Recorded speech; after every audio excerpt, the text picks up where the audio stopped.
Welcome to this session of our BioHive Summit, our virtual summit 2021. We're very pleased in this session to have with us Representative John Curtis. Representative Curtis and I have some background. We both served as mayors simultaneously, him in Provo and me in Cottonwood Heights, and I always aspired to be as good a mayor as Curtis. Representative Curtis, we are thrilled to have you today. Can you just tell us a little bit about what it's like to be a congressman? How does it affect your life? How often do you get back? What does it do to family life and things of that nature? Well, we could spend our whole time just on that, but I'll just share a few thoughts. First of all, it's an amazing opportunity. I have so many pinch me moments on a frequent basis. The opportunities that I have, the people I get to meet, the things that I get to be involved in, and yet at the same time, it's a tough time in Washington right now. I'm sure those who are watching this will not question that. The life is good. I'm fortunate. Our kids are grown and mature, and so it's my wife and I, and it's easy for both of us to come back and forth as needed. We spend on real approximation about 3/4 of our time out in Washington, D.C., and then a quarter back here.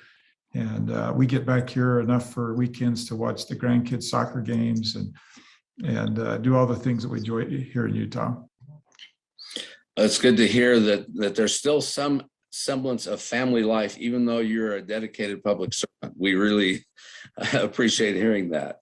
So tell us a little bit about what is the tone in Washington, D.C. right now. I mean, we hear it on the news. We read it in the newspapers about how acrimonious it can be at times and how difficult it is to get things done. Tell us from your insider perspective, what are you seeing? Well, it's really a tale with two sides. And what I regret is the side that the media portrays is not our best side. It's real, the acrimony and the infighting back and forth. And it's frustrating. And I've never seen it now. I haven't been back there that long, but it reached a fever pitch on January 6th. That continues with the new presidency, and there's a lot of mistrust. The side that most people don't get to see is that there are a lot of members who wake up every morning and say, I'm going to get something done for the country today. They work across the aisle. We're able to pass bills. We've passed a number of bills in our office. And so both sides are real, and the challenge is to tamp down the one and build up the other and move the agenda of the country forward. Right now, we're caught in this kind of, I would call it, crazy reconciliation process, which takes all the oxygen out of the room, where the Democrats haven't been able to find a path forward, and as a result, everything kind of is on the sidelines. It's a little bit, to me, it's a little bit scary, the amount of debt that we're incurring and the size of government that we're growing. But it's being a Republican in the minority, you feel sometimes a lack of control or a lack of ability to do anything about it. So when something like the reconciliation bill is being considered, and you mentioned it kind of takes up all the oxygen in the room, is there other business being transacted? Are there other things being worked on? Or does it literally occupy every minute of every day for every congressman? I would say that during the last 3, 4, maybe even a few months longer than that, almost every conversation, every committee meeting. Now, it's not true to say we have slid a couple of other committee meetings in, and we do slide some other bills through, but it is so dominant right now that it's hard to see around the corner and see us moving into more consequential issues anytime soon. So speaking of the reconciliation bill, since that's kind of the hot topic of the moment, what are you seeing as the most likely path forward there? Well, I don't mean to laugh, but it doesn't seem that there's a path forward. We were 2 weeks ago, we were held in Washington and missed all of our flights so that we could vote on it. We were told that it'd be coming to a vote, and that didn't happen. Yesterday, they asked us to stay again so that that they could have a vote on it, and that didn't happen. And it just feels like this is an oversimplification, but if you'll humor me, when you're at 30,000 feet and you say to people, we want to give you a bunch of free things and we're going to tax the rich to do it, everybody agrees. But then as you come down into the weeds and you start saying, well, in order to make that happen, and we'll talk about, I'm sure, HR3 here in a minute, we have to do this to the taxation. We have to tax these people and these people. And we have to look at your bank accounts. And all of a sudden, all that free stuff doesn't sound so good anymore. And so they're having a very difficult time finding this path forward. Right now, it feels a little bit like they will find a path forward somewhere under $2 trillion, packing in who knows which social programs. They almost hourly, they take one in, they put one in, take one out, put one in, take one out, change the way they're going to tax. But it feels like they're so motivated to find a path forward that they'll bring that dollar amount down and they'll find a way to get it done. It must be quite the political theater to be watching all of that. It's high drama because there's a lot at stake, right? I mean, this is really dealing with the role of government, the size of government, taxation, long-term commitments it's like this commitments we made to Social Security. These won't go away. And they seem expensive now. Here again, if you compare it to Social Security, just wait. That's why it's high drama to see if they get these things through. Well, we'll be watching anxiously, and I'm sure being in the minority, there's a lot of watching that takes place, and acting doesn't occur until there's something to act upon. I got to tell you, it is very frustrating to be in the minority, and especially in the House. You saw that the Republican senators were able to exert some influence on the bipartisan infrastructure bill. But imagine being a Republican in the House, watching all that take place in the Senate. Comes over to the House, I don't even get an amendment. I don't get a chance to change it, to influence it. I'm expected to vote thumbs up or thumbs down. And that's a frustrating part of what we do. Yeah, well, we're glad that you're there and doing such a good job.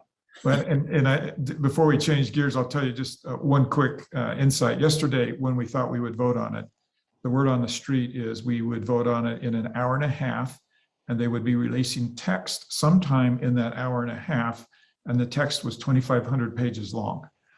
And then we were to vote on it. So I already know I'm not going to vote for it. But can you imagine if you wanted to seriously consider this, and you're given an hour and a half to review 2,500 pages, major consequential tax changes and policy changes and shifts in the country's direction, and they were all prepared to vote on that. I was really very relieved that it didn't come to a vote. That's very telling, isn't it? Oh my God. Yeah. Well, one of your assignments recently, and it has been fairly recent, in the last year, you were appointed to the Energy and Commerce Committee and the Health Subcommittee of that caucus. And so tell me how those appointments impact the life science industry in Utah and literally around the country. It's a big deal, and I'm really excited. We worked hard. It took us 3 years to land those assignments, and during that entire 3 years, we knew exactly what we wanted and where we wanted to end up. And so we spent a lot of time jockeying for that position. And then once we landed up on the Energy and Commerce Committee, we had a chance to put the Health Subcommittee as our number one choice, and feel very fortunate to have landed there as well. And I think it goes beyond saying to the audience that would likely be watching this, this has a tremendous opportunity to impact for good my role there, what happens here in Utah, and the industries, the life science industries that are so dependent on what we do in Congress. It puts me right in the middle of every conversation, in the middle of every hearing, every markup, every vote, and that allows me to be that voice for Utah, which is why we work so hard to get here, is to make sure Utah had a voice, because what you all do is such an important part of our economy, our way of life here in the state. And I'm just really pleased that I have a seat at the table.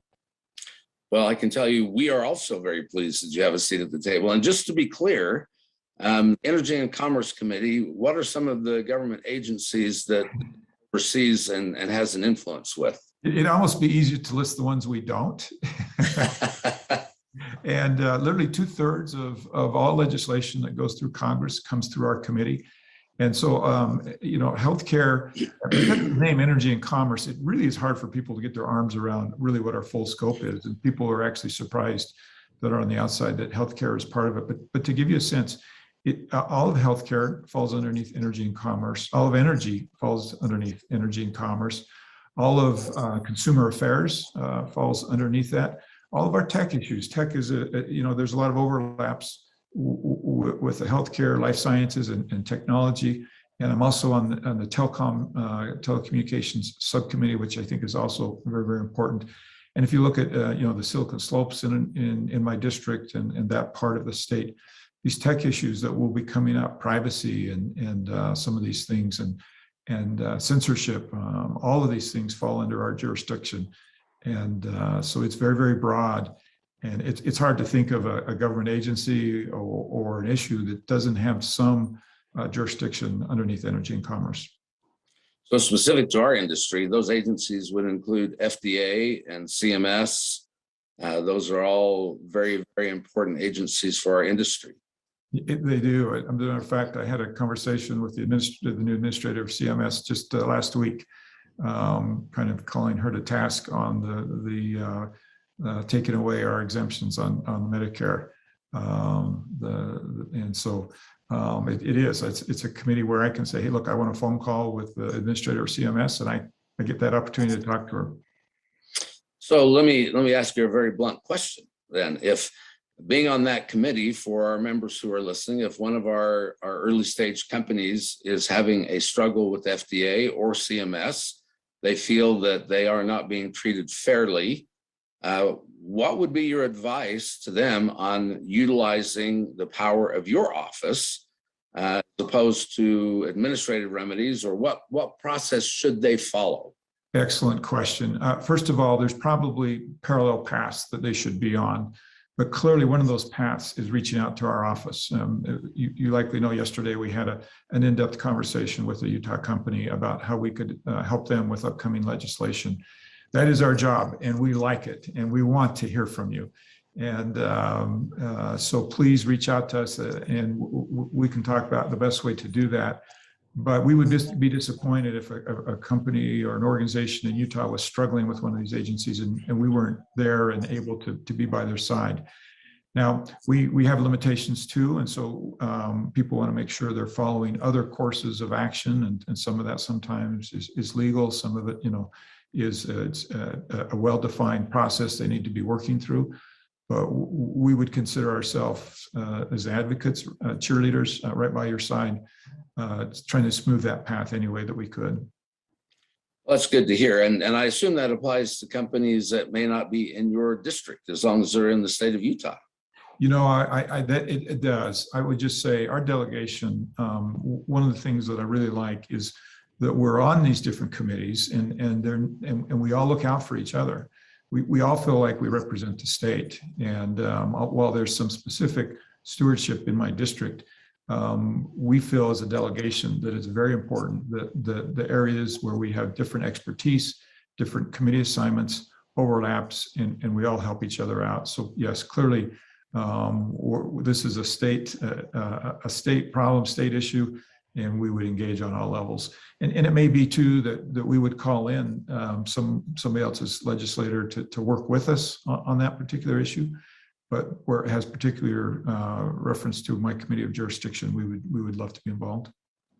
Yeah, and probably to be clear for our listeners today, the participants, we should make clear that your role as a representative is one to get the attention of these agencies. You don't have any directorial authority to tell them to do things, but you can certainly let them know that you have an interest, which means that our companies should pursue administrative remedies to the most extent that they can prior to engaging you, and then it behooves them to engage your office to maybe boost the process. Yeah, and that's why I wanted to be clear. Look, there are parallel paths here. It'd be a mistake to put all of your eggs in our basket and say, yeah, we're gonna solve this, but we want to be part of that larger puzzle.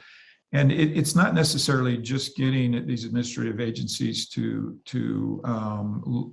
handle a situation a certain way, but it's also, and the phone call we were on yesterday is looking at anticipating upcoming legislation and making sure that the needs of Utah are taken care of in that legislation. We're very dependent on all of you back home to help us be our eyes and ears about how legislation impacts you. So we would certainly want to make sure that we understand that as much as possible. Thank you. Let's talk a little bit about the tension that exists between innovation and government regulation. We're seeing that particularly based on HR 3 and other initiatives currently under consideration in Congress. Some believe that greater government controls are the answer to bringing down healthcare costs, but others believe that there's too much risk in the innovation culture in doing that. That very culture is what has brought us the solutions to the current pandemic with the vaccines and PPE and all of the diagnostics, many of which come out of the state of Utah. Tell us about your perspective on that particular tension, if you will. Well, I think it's to me, it's just so clear that the main thing government can do is mess it up, right? Like that's what we have to be super careful of.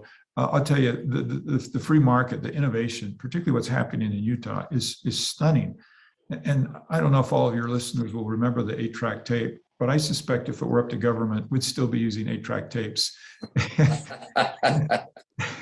And so we have to be very, very careful as we regulate. There are some important guardrails for government to put up, right? And there is a role for government in regulation. But if we're not careful, we can absolutely destroy innovation. And you mentioned HR 3. This is a hard one because I'll tell you, when I go to town hall meetings and I try to explain why there are problems here, on the surface level, you say, hey, wait a minute, Medicare negotiating with these drug companies for prices, why wouldn't we want that? But then if you step back and you say, well, let me really explain what that negotiation looks like. It looks like in some cases, your only customer coming to you and saying, I'm going to negotiate with you for price. And oh, by the way, if you don't agree with the price I like, I have the ability to take away 65% of your revenues as a penalty. That's not really a negotiation, right? And so I think people misunderstand really what we're talking about when we're saying negotiating these drug prices. Sure, look, we'd want open and fair negotiations on an open market, and nobody's contesting that drug companies should, be subject to good competition and have to fight for their place in the market and be competitively priced. But when government comes in and says, look, I'm going to just find a way to make sure you don't have any profit. As a matter of fact, you'll lose money if you play my game. What's that going to do to innovation? Well, it's clear that that's going to just suck all the oxygen out of the room, that you're not going to have innovation not because companies don't want to innovate, but they don't have the funds and the resources to innovate. I can't imagine, investing millions and sometimes billions of dollars in a technology or in a drug.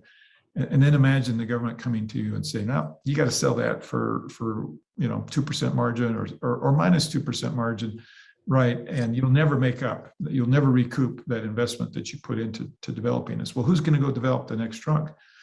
And so I'm just a real staunch, government, get out of the way. Yes, we have guardrails we're responsible for, but boy, let's be real careful not to do any damage in the process and kill that innovation, which is, in my opinion, why we live in the greatest country in the world, is because of this innovation and the way that we innovate here.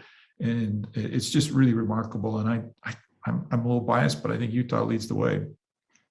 Well, I think Forbes magazine would agree with you on that. Saying we are the top entrepreneurial state. We're very innovative, and the BioHive, representing the life science industry here, is proof of that. And I think it was the Government Accounting Office that did a study that said if HR 3 had been implemented for the last 10 years, there would have been 65 drugs that never would have made it to market. And imagine the lives that have been impacted by that. Which of us doesn't know a friend or a relative struggling with MS or ALS or, right, some of these diseases that we're just, struggling for cures on.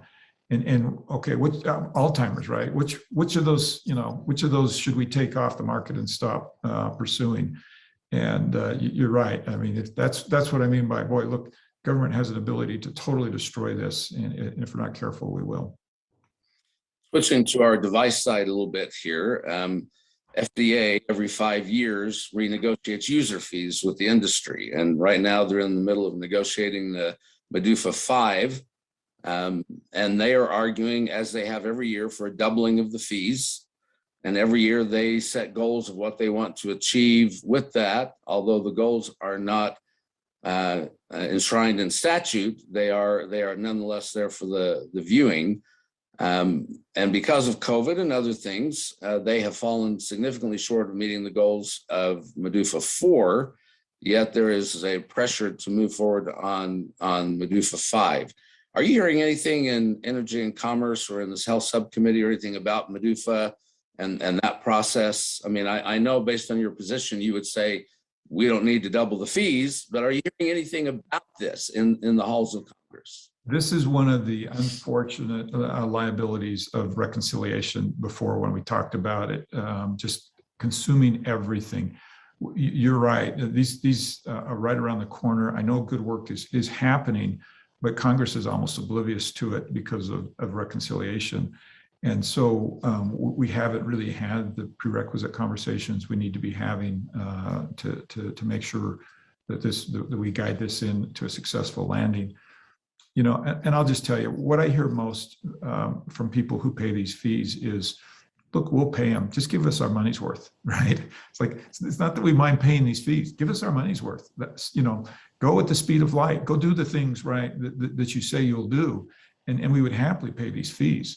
And so for me, it really boils down to, you know, making sure that that the industry is getting their money's worth with these fees, and that you're not being taken advantage of with the fees. And let's give you the speedy, you know, processes that you're asking for. Let's give you the predictability. You know, most often what I hear from people is, we'll live with your regulation, we'll live with your fees, but give us predictability, right? So we know what we can expect out there. So as we do start having these conversations, and we will shortly, I can tell you, I'll be the one out there with the banner saying, okay, honest day's work for an honest day's pay goes for the government too, right? Yeah. And if you're gonna take those kind of fees, you show us, right, that you've earned it. And my guess is people will be a little bit more willing to pay those fees. So along those lines, and I'm sure when it comes to BioUtah, what ends up getting presented to Congress is supposed to be something that has been negotiated. But I'm sure there will be opportunities for you to weigh in as that process moves forward over the next few months, and we'll certainly be in touch on that. Excuse me. Yeah, I was just going to agree with you. Sorry for interrupting you. No, that's all right. Recently, CMS eliminated or made a proposal to eliminate a rule associated with MCIT, the Medicare coverage for the innovative technology, which would have, had it been left in place, allowed for 4 years of automatic reimbursement for any breakthrough device that had been approved by FDA. Now, just receiving breakthrough designation doesn't get them anything. They have to actually go through the FDA process and receive their clearances before that would be enacted.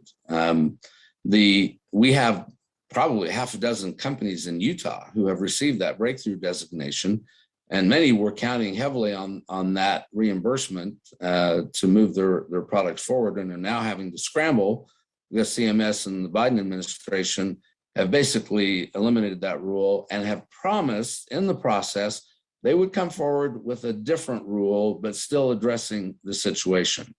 What is your perspective of what's really happening with MCIT inside Congress, and what do you think is the likely outcome there? You'll excuse me if I'm skeptical of a promise from Washington, D.C. to go fast. Maybe with that promise, they should give us 1 or 2 examples where they've actually ever done that. And I'm not just blaming this administration, right? I think this is just all of government a problem.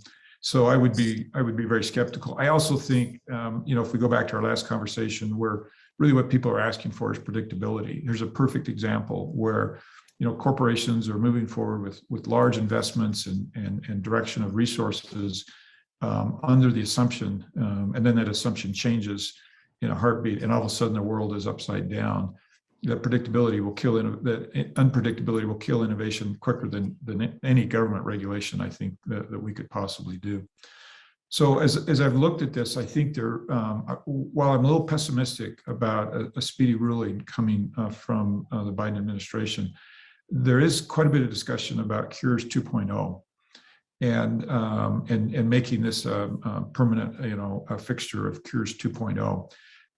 And what's interesting is, as I mentioned before, how little we hear beyond reconciliation. But I can tell you, I've heard the word Cures 2.0 more times than anything else in energy commerce, hearings, meetings, conversations, phone calls. It comes up a lot. There's a tremendous amount of enthusiasm on both sides, right and left, and really good, strong bipartisan support for Cures 2.0.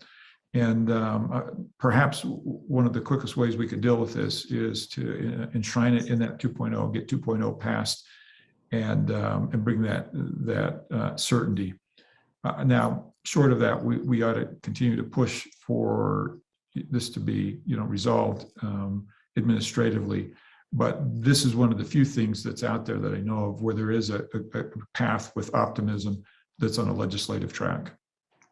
And what do you think that legislative track looks like for Cures 2.0? Is that a year away, 2 years away? Well, yeah, one of the hardest things I would ever do. I mean, I'd rather predict the stock market than tell you how fast something will move through Congress. But I think they're just literally days, maybe not many weeks away from introducing it. I know that tremendous amount of work has gone into it, and it's the type of work that does move bills forward. It's bipartisan. They've worked hard to do a bill that will be well received, and so I would be optimistic. I'm optimistic if we can get this thing introduced. It's not going to happen by end of the year, but I think the sweet spot to watch for it is beginning the first of the year before the following election season heats up too close and gets too close. And I can just tell you, while it's very difficult to predict, the odds of this are much higher than a lot of the legislation that we're considering right now. It's good to hear that there's some momentum on that, because a legislative fix is a lot better than an administrative rule. Yeah, it gives that permanency that you all need. Yeah, well, that's great.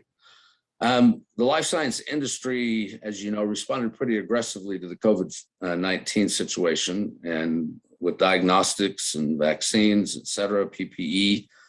And through it all, the risk of supply chain disruptions were really brought to light.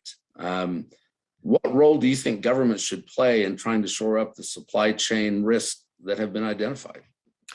Well, I think the very first thing government should do is look and see what is our fault, right? In this, specifically with regulations, what are we doing that's adding to this problem?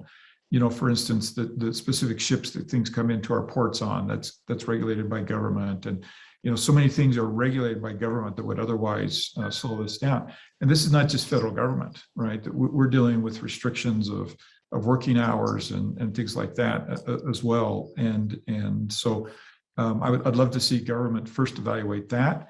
And then government, I think, can be a cheerleader from the sideline. We saw President Biden weigh in on keeping the port hours in Los Angeles, keeping it open longer, which I think was a good step, but there's a lot more needs to happen. You keep those ports open, but if unions don't allow people to work the number of hours that the ports are open, we've got another problem. So I think, the government, and specifically President Biden with his bully pulpit, could do a lot to move some of these blockages that are slowing things down.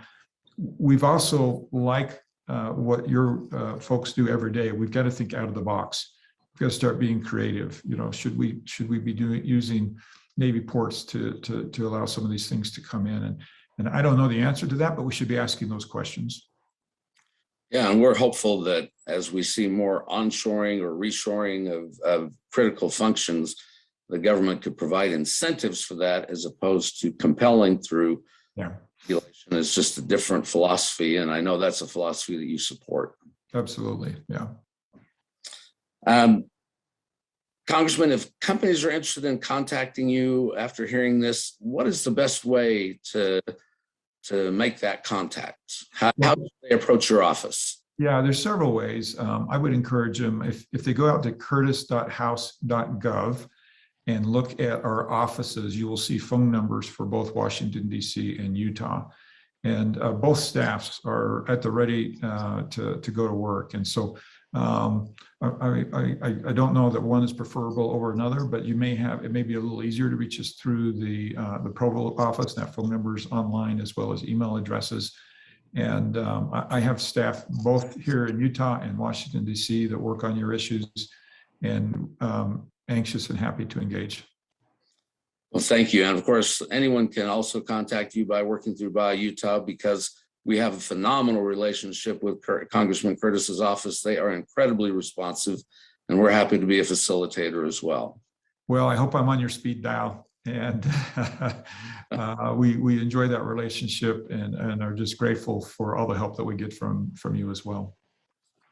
Well, we just had the opportunity of hearing from Representative John Curtis and his experience representing Utah in the U.S. House of Representatives and some of the work that he's doing on the committees that he serves on there.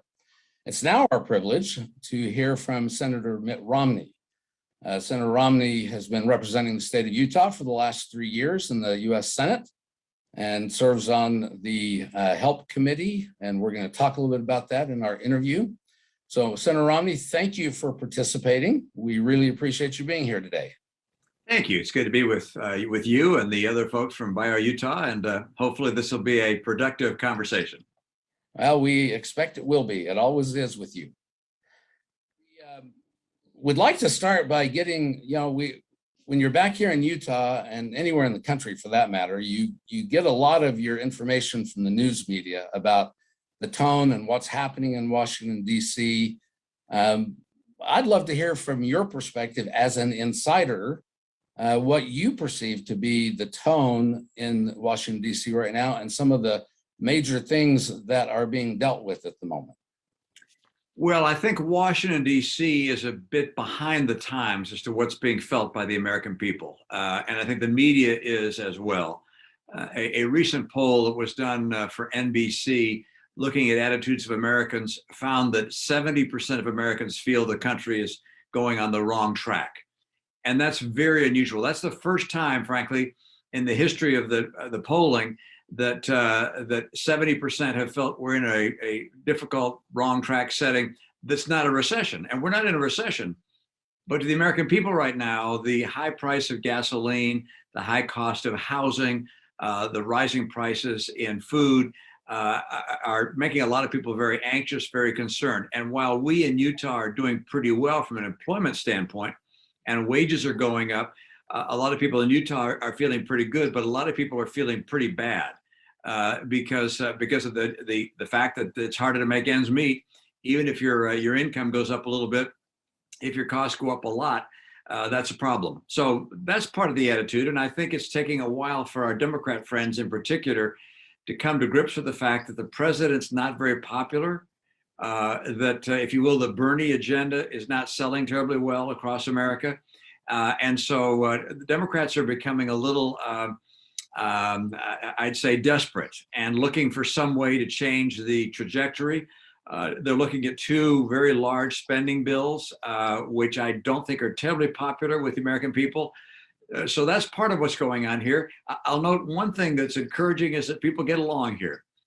Probably the biggest surprise for me coming to Washington was that senators with a Republican or Democrat get along on a social basis. We like each other. We hang out with each other. We go to dinner at each other's homes.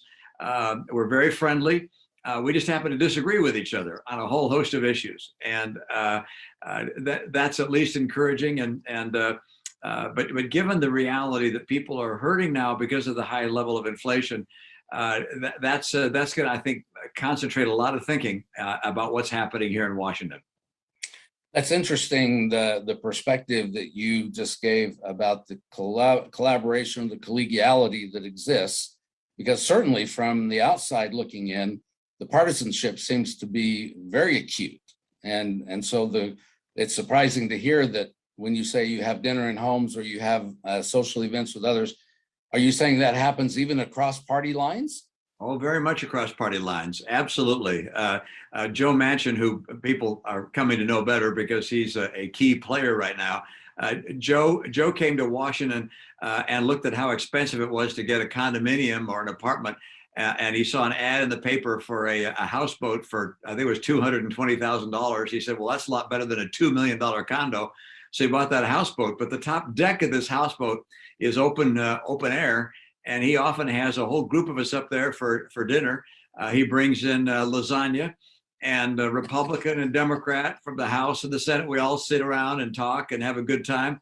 It's very much across the aisle. Now, we disagree and we talk about our disagreements, but in terms of respect for one another, with very few exceptions, the collegiality is pretty encouraging.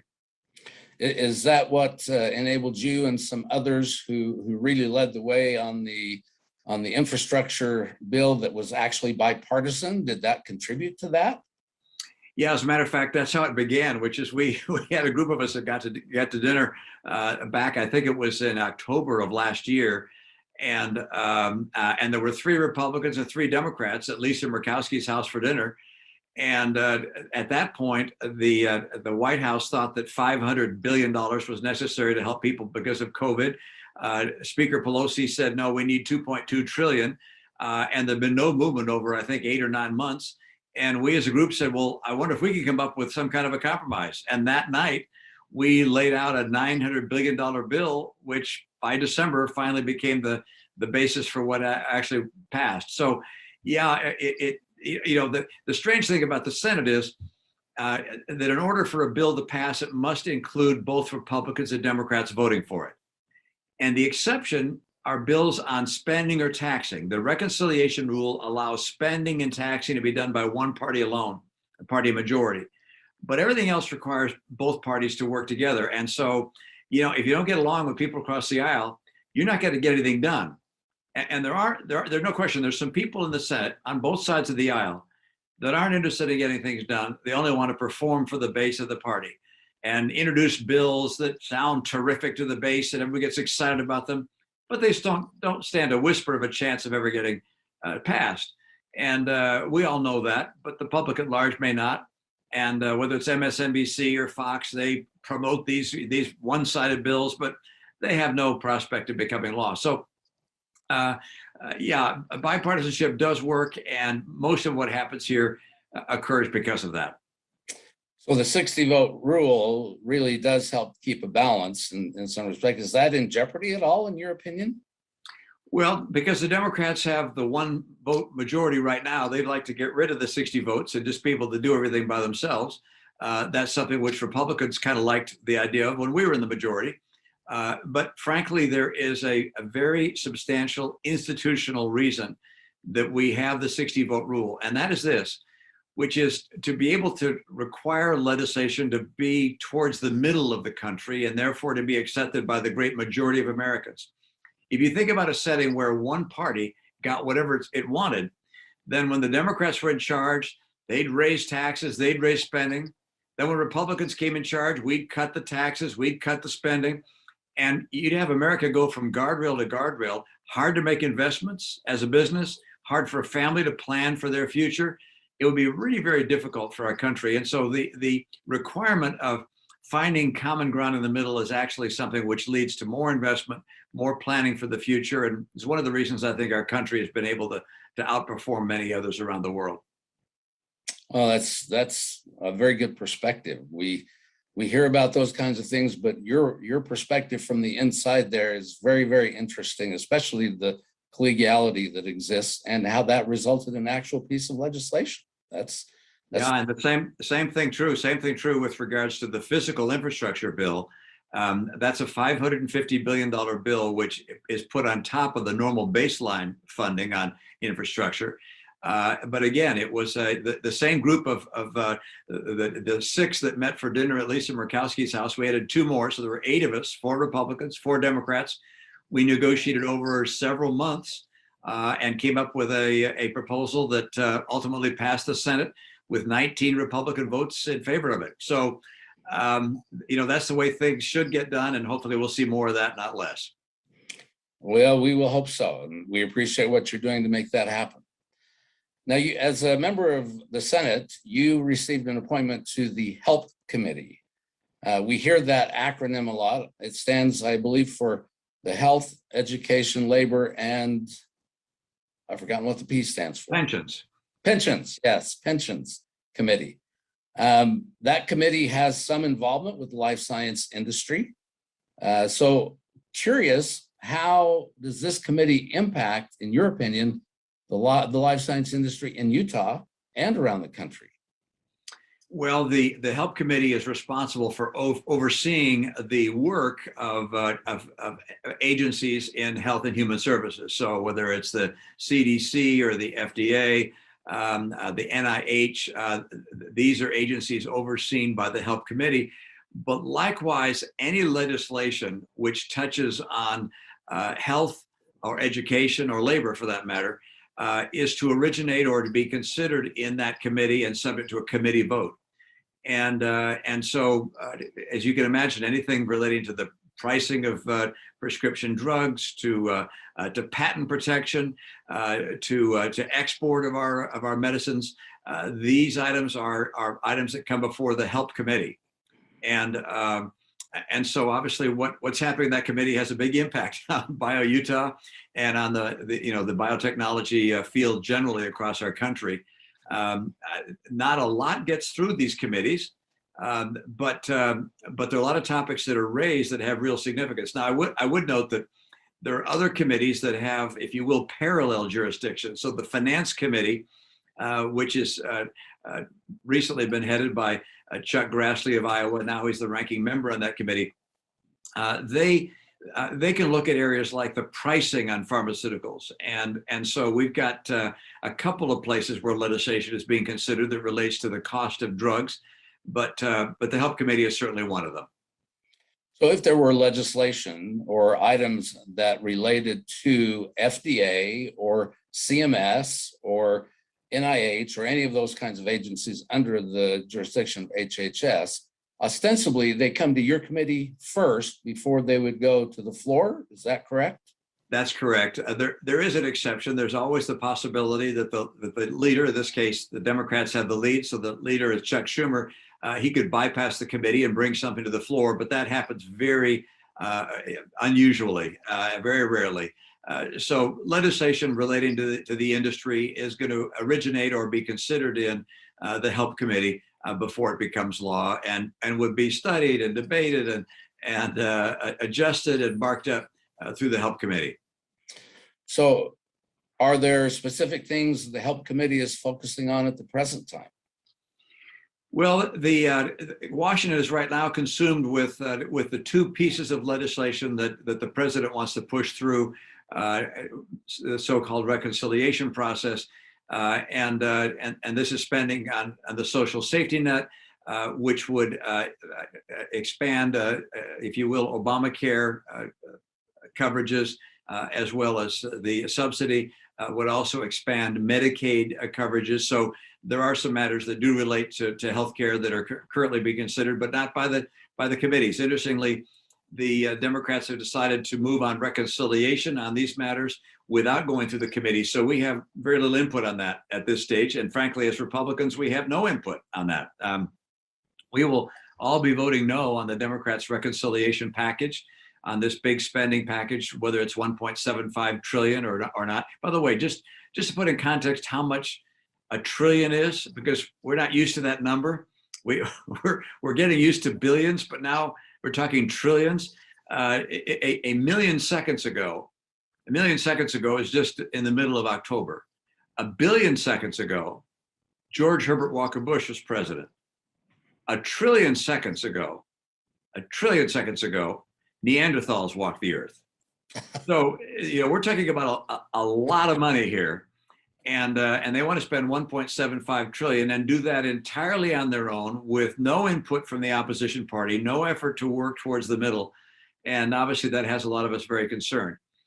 That being said, the one area that there's no question, there's a great deal of political impetus surrounds the pricing on drugs. That is something which, as you know, former President Trump brought up he wanted to have a basket price, if you will, that was linked to the price of pharmaceuticals in other countries. There is an effort right now on the part of Democratic leadership to bring forward a piece of legislation that says that the government can negotiate on Medicaid and Medicare for Medicare and Medicaid for purposes of pharmaceuticals. So this is a topic of great interest right now, and it is my expectation that sometime in the next year or two, and maybe on the sooner side of that, there will be some legislation that relates to pharmaceutical pricing.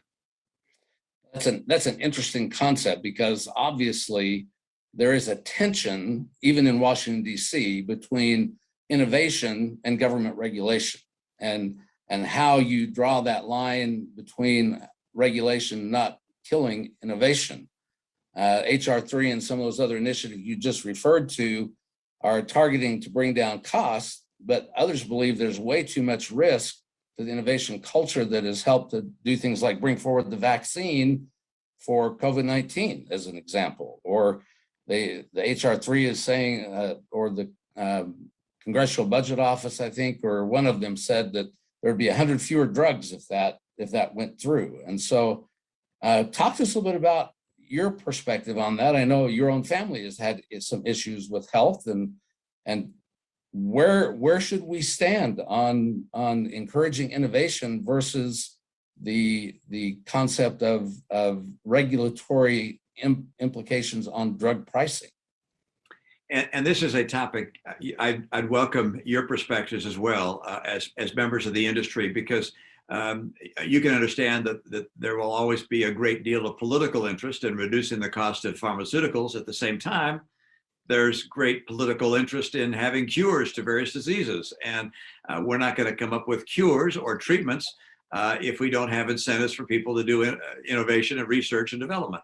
So there is a bit of a conflict, if you will, between the two interests.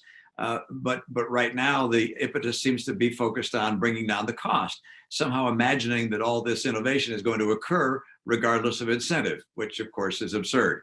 I think a lot of the pressure for political action here results from the idea that there are nations next to us, whether Canada or Mexico, that are selling the same product at a substantial markdown from what it sells for in the United States. And you hear these stories about whether it's insulin or other products, and people say, how come I can go to Canada and get this for so much lower of a price? And that, I think, is what creates a great deal of the energy around this topic.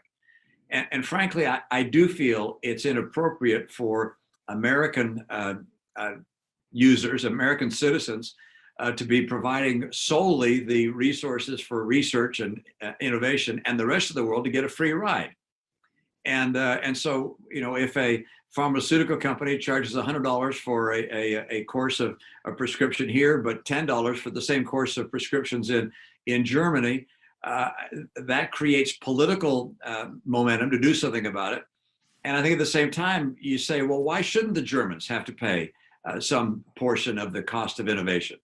And that's part of the angst around this. I think that's in fact why President Trump suggested that the pharmaceutical industry be limited to the pricing on a global basis. I think if you were to be a little more careful, there might be even more political interest in that. If you said, look, we're gonna limit the price to that which is charged by other nations that honor our patents. I mean, you're not going to link us to, let's say, Nigeria if they don't honor our patents in Nigeria. But nations like Canada and France and Germany and the UK that do honor our patents, the logic for saying, hey, look, we all ought to have a similar pricing structure seems to carry more credibility. So there may be some impetus there. Chuck Grassley has authored legislation which gives the Department at not Homeland Security, excuse me, HHS the ability to negotiate pricing.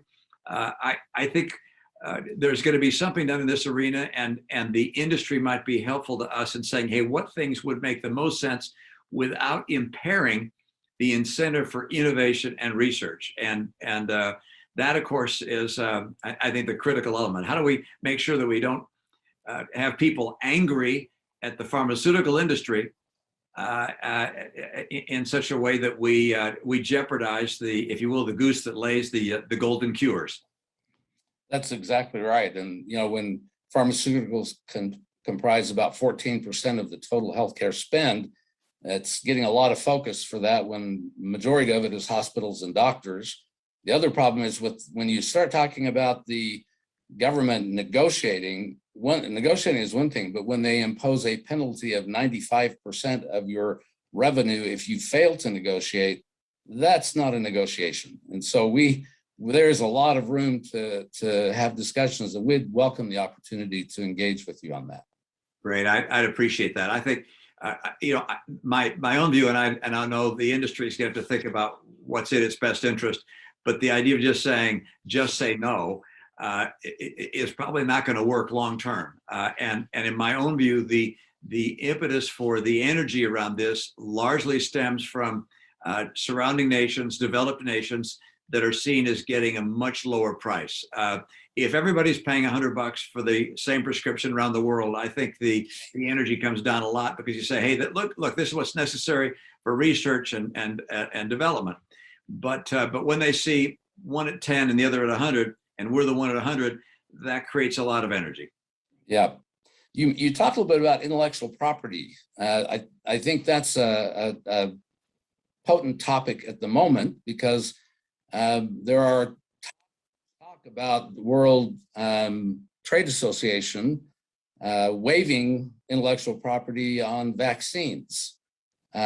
What do you feel? What is your position on those kinds of regulations? Well, I think that's a singularly bad idea. I mean, intellectual property is intellectual property. Patents are patents. People that are developing products have to know what the potential is for the return, or they will not develop those products. Yeah, I mean, I think you have to recognize that patents are to be honored around the world. Now, what happens if someone invents something which is an extraordinary cure or treatment of some kind? You would expect that they're going to charge a full price in nations that can afford to pay for it. But you'd expect them on their own to make the decision that perhaps in some very poor countries, particularly if they have the manufacturing capacity to provide the product, that they're either going to license that technology to others at a low price, as long as it's sold in that market, or provide the products themselves into those markets at a low price. And I mean, people in this country and are humans and are concerned about human concerns. I just don't think for a minute that people are going to want to price gouge in any way, shape, or form in settings which are populated by the impoverished. And so, yeah, I would expect that you're going to see whenever there's a product of that nature, some breakthrough product of that nature, that you're going to see different pricing for those nations that can afford to provide for their citizens with that product, and then those nations that are simply impoverished. But that, I guess I would rely on the good faith of individuals before I ever considered blowing through intellectual property rights. That, in my opinion, would be a very serious miscalculation, and would lead to the reduction of discoveries that are keeping us healthy. One last question. Currently, supply chain is a big topic of discussion. We have about 3 minutes left here.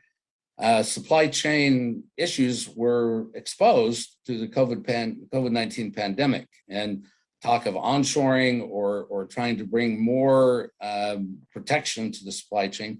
And now we're even seeing things such as the ports backing up and trying to even get goods here.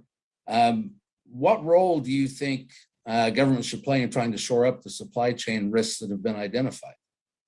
Well, I think part of this is going to be resolved by individual corporations making recalculations as to what their supply chain they're going to be comfortable with.